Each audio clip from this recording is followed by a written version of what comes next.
वैसे तो 11th में पढ़ता था बट ऐसा कोई सीरियसली नहीं पढ़ता था। AIR 1 भी कभी भी पूरा 100% सेल्फ मोटिवेटेड नहीं रहता। एक साल तो इनफ ही लगता है क्रैक करने के लिए क्योंकि 12th के बीच में भी आराम से 11th पढ़ सकते। टेस्ट में मैं टॉप 10% में कभी आता ही नहीं था। अच्छा डिसीजन एक तो था कि गाइडेंस ले लिया मैं ऊंचाई से, वरना बहुत मुश्किल होता। ऊंचाई एक तो उनका मेंटरशिप प्रोग्राम है, इससे एक अनफेयर एडवांटेज मिल जाएगा। और इंस्टा फेसबुक में अनइंस्टॉल करने के लिए एक तो ट्रिक लगाया था। हे एवरीवन, आज हमारे साथ हैं आदित्य अग्रवाल, जिनकी जेईई एडवांस 2022 में यार AIR 837 आई है। ये बहुत ही बड़ी अचीवमेंट है क्योंकि यार इन्होंने ये जस्ट ऑनलाइन प्रिपरेशन करी थी, कोई ऐसे ऑफलाइन कोचिंग ज्वाइन नहीं की थी। एंड इन्होंने कुछ कोर्सेज लिए थे ऑनलाइन, वो भी कोई बहुत बड़ी कोटा की बहुत ऐसी कोचिंग्स की नहीं लिए थे, नॉर्मल से कोर्सेज लिए थे एंड ऊंचाई की मेंटरशिप ली थी। एंड इनकी AIR अंडर 1000 आई है। ये बहुत बड़ी अचीवमेंट है। आदित्य, कितनी रैंक आई थी आपकी JEE mains and JEE advance में? जेईई मेंस में तो 3422 आया था और जेईई एडवांस में 837 आया। तो आदित्य, अब ये बताओ कि आपको जेईई की एग्जाम के बारे में कैसे मालूम चला? 10th के बाद मैं कंफ्यूज था कि क्या लूं, साइंस या कॉमर्स। तो वो साइंस ले लिया ताकि सारा ऑप्शन खुला रहे मेरे पास फर्दर।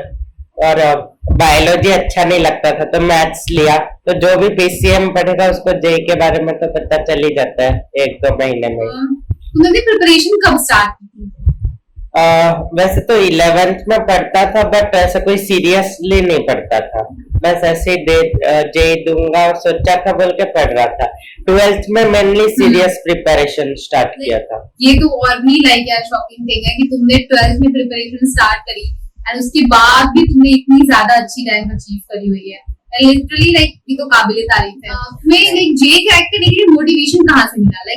किस चीज ने मोटिवेट किया? तुम सेल्फ मोटिवेटेड थे या कोई ऐसा कोई इंस्पिरेशन था तुम्हारा, या क्या कौन सी ऐसी चीज थी जिसमें तुम इंस्पायर हुए एंड तुमने जेईई के लिए इतना अच्छा परफॉर्म किया? तो सेल्फ मोटिवेट तो मैं क्या, कोई AIR 1 भी कभी भी पूरा 100% सेल्फ मोटिवेटेड नहीं रहता होगा, तो कोई ना कोई पुश करता ही होगा हमेशा। और वैसे बस इतना पता था कि 2-3 साल अच्छा से मेहनत करने से एक तो सिक्योर हो जाता है एक तरफ से।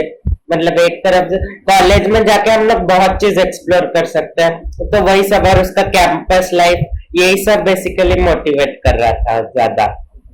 और ऊंचाई के मेंटर भी मेरे बहुत क्लोज आ गए थे, वो भी बहुत मेंटर मतलब मोटिवेट कर रहे थे मेरे को। ओके, ऊंचाई में आपको किससे मेंटरशिप मिली थी आदित्य? मोहित कुमार से। अच्छा, yes, he's really nice. अब आप बताओ कि तुम्हें अपने 11th का तुम्हारा बैकलॉग रह गया था क्योंकि 11th तुमको पता नहीं था, तुमने जेईई स्टार्ट नहीं की थी, तो 11th को कवर कैसे किया तुमने 12th में? तो पूरा बैकलॉग नहीं था, 50% सिलेबस खत्म कर लिया था 11th का। वैसे 11th में भी मैं पूरा ही ऐसे नहीं छोड़ा नहीं था, बोर्ड्स जेईई मेंस लेवल तक का पढ़ता था। जैसे फिजिक्स वाला का यूट्यूब में जो लेक्चर है वो सब देखता था। और फिर उसके बाद 12th में मेनली स्टार्टिंग में तो पूरा फोकस 12th पे ही था। तो सर बोले थे लास्ट में 11th का रिव्यू भी करा देंगे और जल्दी सिलेबस खत्म करके। तो वही हुआ, अप्रैल से नवंबर में 12th खत्म हो गया, फिर 2 महीना में 11th खत्म हो गया। ऐसे फिर जनवरी के बाद तो सिर्फ टेस्ट और रिवीजन कर रहा था। और 12th के बीच में भी मतलब 1 साल तो इनफ ही लगता है क्रैक करने के लिए क्योंकि 12th के बीच में भी आराम से 11th पढ़ सकते हैं। ओके, सो तुम्हारी प्रिपरेशन में कोई हार्ड फेजेस आया थे? तुमको कभी ऐसा लगा कि सारी चीजें छूट रही है, अपने हेल्थ इश्यूज या कोई भी प्रॉब्लम? क्योंकि हर कोई ना कोई प्रॉब्लम फेस करता है अपनी जर्नी में। या फिर तुम घर पे रह के प्रिपरेशन कर रहे थे, ऑनलाइन कर रहे थे, तो क्या क्या प्रॉब्लम्स आई थी तुमको, तुमने इसे कैसे हैंडल किया? तो घर पे बैठ के हाँ, सबसे ज्यादा टफेस्ट फेज तो ऑब्वियसली गैस ही कर लेंगे सब लोग की क्लासरूम का माहौल नहीं मिलेगा। खुद ही बस मतलब लेक्चर देखने से क्या होगा, पता नहीं चलेगा हम लोग कहाँ स्टैंड करते हैं, तो वो सबसे टफ है। क्योंकि मतलब टेस्ट भी हम लोग जो देते हैं फिजिक्स वाला में, मेरा कभी भी टेस्ट में मैं टॉप 10% में कभी आता ही नहीं था। मतलब सपोज 3000 बच्चे दिए तो मेरा रैंक हमेशा 300 के बाद ही आता था। क्योंकि बहुत बच्चे ऑनलाइन है तो फिर बहुत मतलब क्या बोलिए तो कॉपी का ऑप्शन हमेशा रहेगा, तो Exactly. रियल में पता नहीं चलता, तो वो डिमोटिवेटिंग लगता था थोड़ा सा। और क्या कोई पीयर ग्रुप नहीं था, कुछ नहीं, मतलब एक दो जन थे कांटेक्ट में, बट क्लासरूम का माहौल ही अलग रहता है। तो वो एक प्रॉब्लम था। बस अच्छा अच्छा डिसीजन एक तो था कि गाइडेंस ले लिया मैं ऊंचाई से, वरना वरना बहुत मुश्किल होता कि कुछ पता नहीं ना। मतलब सपोज जैसे फिजिक्स वाला में जो टीचर है, पढ़ाते बहुत अच्छा है, हाँ, बहुत अच्छा कंटेंट है, बट मैं उनसे कुछ पूछ नहीं सकता ना। तो वही चीज मैं एग्जैक्टली, ऊंचाई से ये भर ले रहा डिफरेंस था। आती है। हाँ, वही चीज मैं ऊंचाई से तो खत्म कर दे रहा था कि मतलब जो डाउट हो रहा था मेंटर को पूछ ले रहा था। दैट्स रियली नाइस यार। देखो यही होता है एक मेंटर का रोल अपनी लाइफ में, कि वो हाँ चीजें आपको लोग पढ़ा रहे हैं, लेकिन आपको ट्रैक पे जो लेके जाना है वो आपको मेंटर्स ही दे रहे होते हैं। हाँ तो हाँ तुमने बताया कि तुम्हारे लाइक घर पे ऐसे जिस क्लासरूम का माहौल नहीं मिलता है, ये सारी चीजें होती है, तो हाँ बहुत सारी एक अंदर से खुद आता होगा ना कि हमें जो किस ट्रैक पे जाना चाहिए, किस ट्रैक पे नहीं, तो वो कंफ्यूजन रहती है। ऐसे टाइम में हमें हमारे सीनियर्स, हमारे मेंटर्स ही हेल्प कर रहे होते हैं।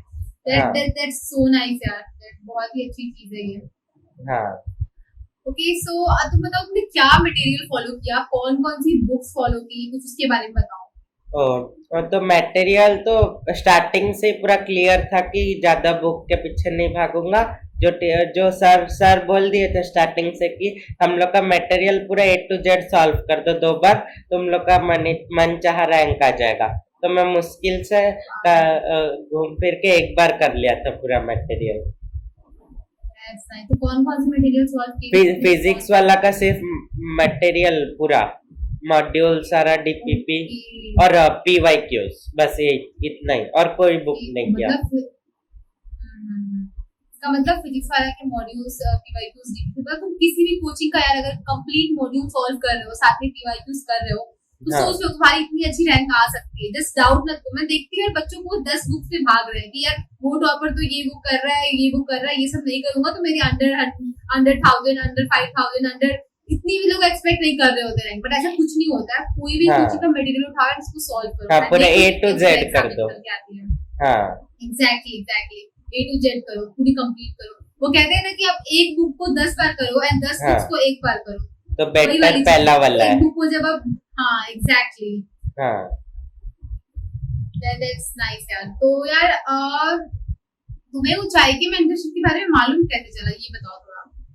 तो यूट्यूब में एक दो बार स्क्रॉल करते करते शॉर्ट्स में आया था, वही पीयूष भैया का शॉर्ट्स आ रहा था, तो मैं देखा उनको। फिर धीरे धीरे वो 2-3 बार आने लगे। फिर मैं देखा ये कौन है, तो पता चला IIT कानपुर के हैं। फिर और एक बार भी देख रहा था, तो वो बोल रहे थे कि ऊंचाई एक तो उनका मेंटरशिप प्रोग्राम है, इससे एक अनफेयर एडवांटेज मिल जाएगा, और जो मोर जानने के लिए डिस्क्रिप्शन में लिंक है।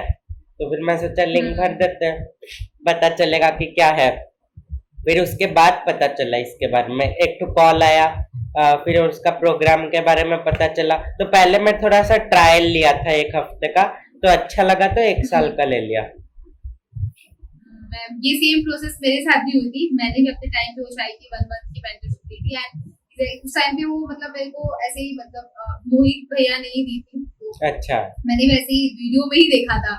मेनली हाँ यूट्यूब से ही लोग जैसे कनेक्ट हो रहे होते, तो वहीं से फॉर्म का लिंक था, मैंने फिल किया, मेरे को कॉल आई, उन्होंने कुछ टाइम के लिए मेरे को फ्री ट्रायल दिया, मुझे काफी अच्छा लगा। फिर मैंने 1 हाँ मंथ कंटिन्यू रखा था, क्योंकि वो जस्ट मेरे को एंड में मिला था यार, जस्ट ये एडवांस के एग्जाम भी उस टाइम पहले मिला था, अच्छा तो फेस था। तो ये चीज तो लाइक क्लियरली मैं समझ सकती हूँ। अच्छा हाँ आदित्य, तुम ये बताओ तुमने डिस्ट्रैक्शंस को कैसे अवॉइड किया यार, क्योंकि ऑनलाइन पे बहुत डिस्ट्रैक्शंस है यार, बहुत ज्यादा है।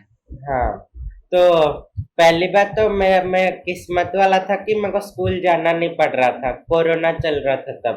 तो स्कूल नहीं जाना पड़ रहा था, इसलिए ज्यादा फ्रेंड्स नहीं बने मेरे। तो डिस्ट्रैक्ट कम हुआ। मतलब जैसे क्या मेजर डिस्ट्रैक्शन क्या होता है कि किसका कुछ रिलेशन में आ जाते हैं, तो वो बेसिकली नहीं हुआ था क्योंकि स्कूल में ज्यादा नहीं जा पा रहा था। तो मतलब वो एक तो वैसे ही रूल आउट हो गया था। और इंस्टा फेसबुक में अनइंस्टॉल करने के लिए एक तो ट्रिक लगाया था कि स्क्रीन टाइम एक तो ऐप होता है प्ले स्टोर में, उसमें पता चल जाता है नोटिफिकेशन में कि आज हम लोग दिन भर में कितना ऐप कितना देर चलाए हैं। तो उससे मैं देख ले रहा था कि ये दोनों चीजों में बहुत ज्यादा टाइम वेस्ट हो रहा था। तो फिर धीरे धीरे कुछ इनिशियल में 12 के स्टार्टिंग में ही अनइंस्टॉल कर दिया था। इनिशियल डेज में थोड़ा प्रॉब्लम हो रहा था, बट फिर हो गया, कुछ प्रॉब्लम नहीं हुआ फिर। और फिर उसके बाद और क्या मेजर, और यूट्यूब शॉर्ट्स का डिस्ट्रैक्शन तो अभी भी था, मतलब एग्जाम से पहले तक का एक दो तो चलता है, बट ऐसा तो कोई होगा नहीं प्योर पूरा खाली पढ़ाई करेगा, तो बोर हो जाएगा वो। एग्जैक्टली। एंड अगर उसमें भी जेन्युइन वाली चीज आप देख रहे हो, लाइक अगर आप अपने सीनियर भैया दीदी लोगों को देख रहे हो या फिर किसी ऐसे बंदे को जिसने वो चीज अचीव हुई हो, तो उनके शॉर्ट्स देखोगे ना तो उनको एक तरफ से फायदा ही करेंगे। तो ऊंचाई की तुम खोल के देखोगे, अगर तुमने अच्छी चैनल सब्सक्राइब कर रखे हैं तो कहीं ना कहीं वहां से भी वैल्यू ही ऐड कर रहे हो, कुछ तो कुछ अच्छी चीज बता रहे होते हो, यार ये कर लो, ये चीजें अवॉइड। तो शॉर्ट्स भी देख रहे हैं तो अच्छे अच्छे शॉर्ट देखो, ये नहीं कि ये मूवी देख रहे हैं, सीरियल देख रहे हैं, ये फालतू की चीजें, राइट? हाँ। ओके, सो एक और चीज, लोग कहते हैं ना कि टॉप सीक्रेट होता है किसी को एक बहुत बड़ी अचीवमेंट के लिए, तो तुम अपनी अचीवमेंट के लिए तुम्हारा टॉप सीक्रेट क्या था कि तुम इतनी अच्छी रैंक लेके आ? तुमको ओवरऑल अगर तुम अपनी चीजों को मतलब देखो तो तुमको क्या लगता है, कौन सी ऐसी चीज तुम्हारे अंदर अलग थी बाकियों से जिसने तुमको इतनी अच्छी रैंक दी है? तो टीचर्स को और वो मेंटर को ब्लाइंडली फॉलो किया, बस बस ये एक ही चीज। और कंसिस्टेंट रहा था पूरा, मतलब डेली पढ़ता था, ऐसे ज्यादा नहीं, कभी भी 12 घंटा भी नहीं पढ़ा मैं तो, बट डेली 6 से 8 घंटा तो पढ़ता ही था डेली। वही कंसिस्टेंसी सबसे इम्पोर्टेंट था। That's nice, यार। तुम कभी कभी डीमोटिवेटेड हुए थे क्या टेस्ट वगैरह की वजह से? तो उसको हाँ। डीमोटिवेशन को कैसे हैंडल करते थे? और डिमोटिवेट तो सारे ही एस्पिरेंट होते होंगे टेस्ट देते वक्त, कोई भी नहीं होगा जो डिमोटिवेट नहीं हुआ होगा। तो मैं वही सोचता था, सपोज पहला टेस्ट में 30% मार्क आया, तो दूसरा टेस्ट का टारगेट है 32% आ जाना चाहिए, वो आ गया तो मैं इम्प्रूवमेंट का चेष्टा करता था, ऐसे अनरियलिस्टिक टारगेट नहीं लेता था, वही इम्प्रूवमेंट का चेष्टा करता था। एग्जैक्टली, मैं वही बात है ना, मैं भी यही चीज बोलती हूँ कि इंसान का कंपटीशन खुद से होता है। हाँ जैसे हाँ हम बाकियों को देख के सिर्फ वो नहीं करना, खुद में आपकी इम्प्रूवमेंट हो रही है मतलब कि आप बेटर कर रहे हो, राइट? हाँ हाँ। तो वो चीज लाइक रहती है, दैट्स नाइस। तो यार तुम कुछ टिप्स देना चाहोगे जे एस्पिरेंट्स को अपनी साइड से? हाँ, मतलब पहला टिप तो यही कि बस फ्लो में बहते रहो, क्योंकि कभी भी किसको 100% लगेगा नहीं कि उसका प्रिपरेशन ठीक चल रहा है, बस फ्लो में बहते रहो और लास्ट में रिजल्ट अच्छा ही होगा। अपना बेस्ट देने का चेष्टा करो, और तो इससे ज्यादा हम लोग कुछ कर नहीं सकते। हाँ। तो यार ये काफी मतलब पॉइंट्स हमारे काफी वैलिड हैं, मैं कंप्लीटली एग्री करती हूँ तुम्हारी बातों से। हाँ। तुम्हारी अचीवमेंट इन सब चीजों का प्रूव है। तो तुम अब ये बताओ, तुम्हारी जर्नी से लेसन्स क्या तुमने सीखे? तुमको क्या लगता है तुमने, हर कोई यार अपनी जेई जर्नी से कुछ ना कुछ सीखता है, सबसे बड़ी अचीवमेंट उसकी जेई जर्नी में यही होती है कि जेई जर्नी बहुत कुछ सिखा देती है यार, लाइफ की चीजें सिखा देती है इंसान को, हार्ड वर्क करना सिखा देती है। तो तुम्हारी लर्निंग क्या थी तुम्हारी जर्नी से?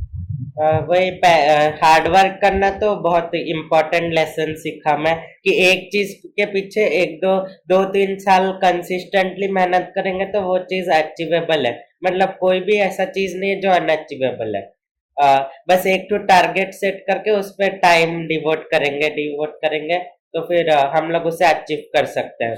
और कंसिस्टेंसी के बारे में भी पता चला कि सबसे इम्पोर्टेंट वेपन है कंसिस्टेंसी, कोई भी चीज, मतलब कोई भी फील्ड में एक्सेल करने के लिए सबसे इम्पोर्टेंट चीज है कंसिस्टेंसी, बस। और पेशेंस तो मतलब ये तो सब लोग ही सीखे होंगे, क्योंकि सब लोग ही खराब लाए होंगे टेस्ट में, और डिमोटिवेट भी, गिर के उठना वो भी सिखाया बहुत।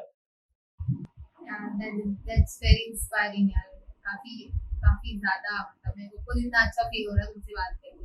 तो यार ये थी आदित्य की स्टोरी। उन्होंने लाइक कैसे यार, लाइक हम लोगों को लगता है कि जस्ट हम नहीं अचीव कर सकते वो चीजें, उन्होंने अचीव करके दिखाया है। इनकी कोई ऐसे ऑफलाइन कोचिंग नहीं थी, बड़ी बड़ी कोचिंग नहीं थी इनके पास, जैसे नॉर्मल यूट्यूब की छोटी मोटी कोचिंग, ऑनलाइन कोचिंग है, ये ऊंचाई की मेंटरशिप के साथ इन्होंने AIR लाइक 837 अचीव किया है। तो यार तुम सबको इनकी जर्नी देखनी चाहिए। इनकी जर्नी में जो इन्होंने जितने भी पॉइंट्स बोले उनसे सीखो एंड अपने आप में बिलीव रखो कि यार तुम भी इनकी तरह अचीव कर सकते हो एंड जस्ट कंसिस्टेंटली एंड लगे रहो उस चीज पे।